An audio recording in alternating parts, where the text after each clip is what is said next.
Hello everyone, welcome to A Good Plate.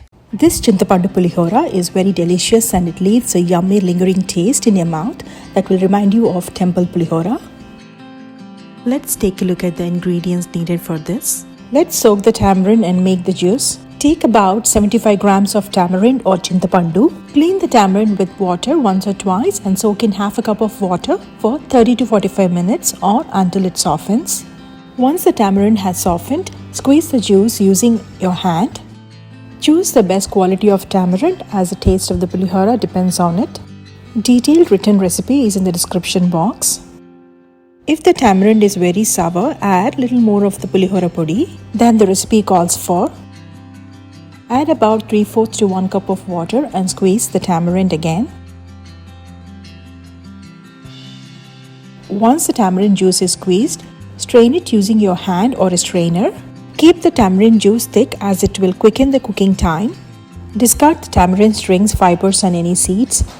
Tamarind juice can be made a couple of days ahead and kept refrigerated until use. Let's roast and grind the Pulihora Podi. Take a kadai or wok, add 7.5 teaspoons or around 15 grams of coriander seeds or Daniyalu, 7 dry red chilies. Choose the best quality of dry red chilies as the taste of the Pulihora depends on it. 2.5 teaspoons of mustard seeds or Avalu, 1 teaspoon of Fenugreek seeds or Menthulu. Dry roast on medium-low flame for 7 minutes. Keep stirring in between so the ingredients do not burn. Pulihora Podi can be made a couple of days ahead and stored in an airtight container until use. After 7 minutes of roasting, add 1 sprig of curry leaves. Dry roast for 3 minutes on medium-low flame. After the curry leaves have roasted, turn off the flame. Let it cool down completely. Grind the ingredients to a fine powder and keep it aside. Let's make the Chintapandu Pulihora paste. Take a kadai or wok. Add the squeezed tamarind juice. 5 green chilies slightly slit. 2 dry red chilies. 1 sprig of curry leaves. Mustard seeds 1/4 teaspoon. Chana Dal or Pachisenaga Pappu 1 tablespoon. Urad Dal or Minnapappu 1.5 teaspoon. Hing or asafoetida 1/4 teaspoon. Salt 1 tablespoon or to taste. Raw or roasted peanuts 1/4 cup. Turmeric powder half a teaspoon. Oil half a cup. Give it a mix.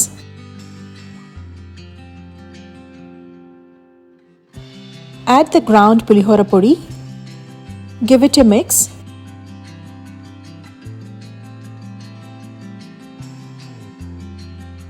Cover with the lid and cook for 15 minutes on medium flame.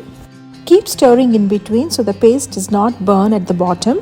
Be careful while stirring the cooking Chintapandu paste as it will splatter a lot.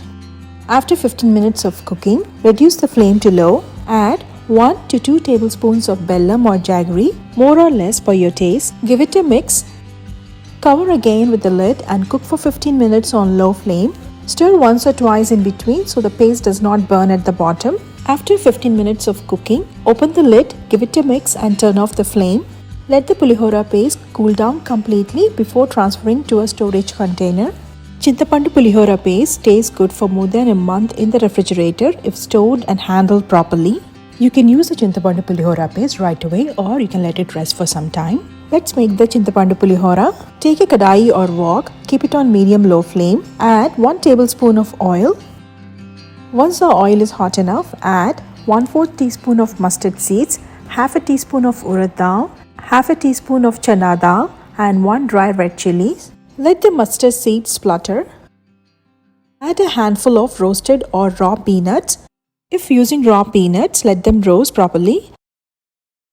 Once the peanuts are roasted enough, add 1/8 teaspoon of hing, 1/8 teaspoon of turmeric powder, a few curry leaves and turn off the flame. Give it a mix. The residual heat is enough to cook the hing, turmeric powder and curry leaves. Add this tempering to the cooked rice.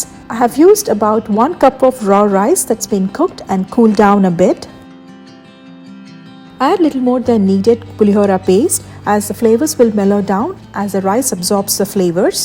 Combine everything well. This quantity of Chintapandu Pulihora paste will be good enough to mix with around 5 to 6 cups of cooked rice.